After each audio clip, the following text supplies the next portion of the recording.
di Jogja, artinya dia merantau ya dengan keterbatasannya. Tapi sekarang ya makmur gara-gara dia punya aset tanah yang banyak.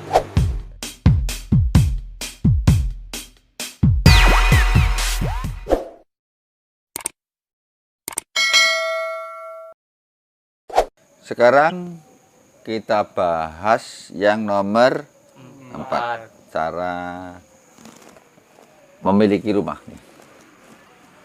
Apa yang nomor 4 nih? Yaitu hijrah. Hijrah itu apa toh?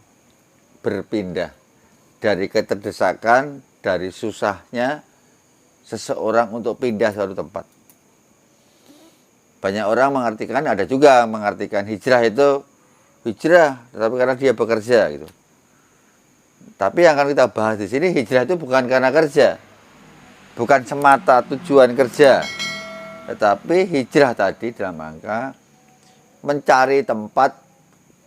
Kalau perang itu dalam arti kalau ilmu perang itu mesti menang gitu loh. Dan ini saya pernah satu cerita melihat sendiri dan dapat cerita sendiri nih sama seseorang tadi, yaitu di Tanjung Pinang di Batam, kurang lebih 15 tahun lalu itu ya, Tanjung Pinang, Kepulauan Tanjung Pinang dekat Batam. Sekarang anak orang itu hebat banget, jadi punya perkebunan kelapa, terus dari perkebunan kelapa dia bisa ekspor ya, kelapa muda ke daerah Singapura dan ke Batam. Padahal dulu dia orang yang sangat tidak punya. Kenapa tuh? Sakit apa? Gigi, Pak. Sakit gigi. Kambing aja nggak pernah. Apa?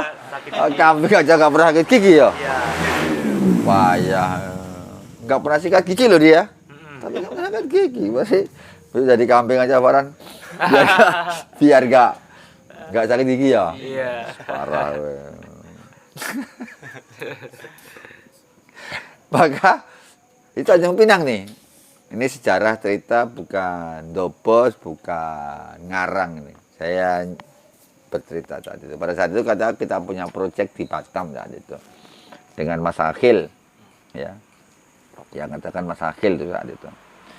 Maka dia hijrah ke situ. Orang Jawa Timur pindah ke sana.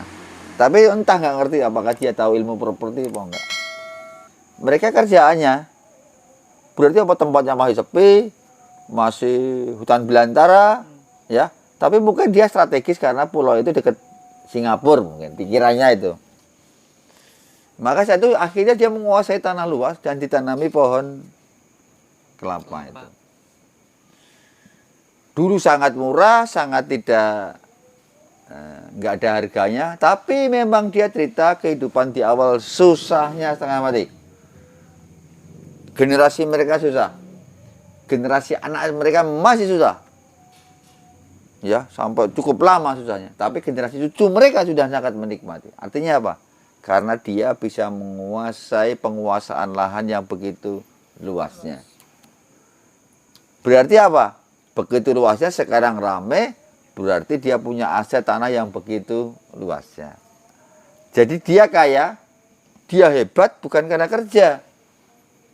Salah satunya karena dia hijrah, mencari lokasi, mencari tempat yang masih murah. Ini pun bisa kita lihat cerita masa lalu, dan dirasakan sampai hari ini. Saya punya Pak D, dulu ikut transmigran di daerah Semboja, Kalimantan Timur. Sama, dia akhirnya apa? Tanahnya cukup luas, punya perkebunan sawit, ya kan?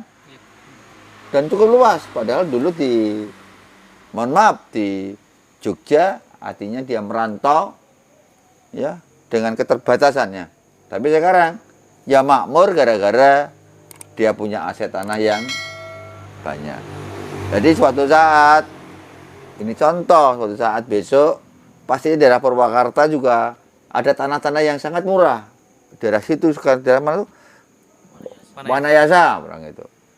pastinya ada tanah-tanah yang murah. Memungkinkan apa mumpung kalian muda?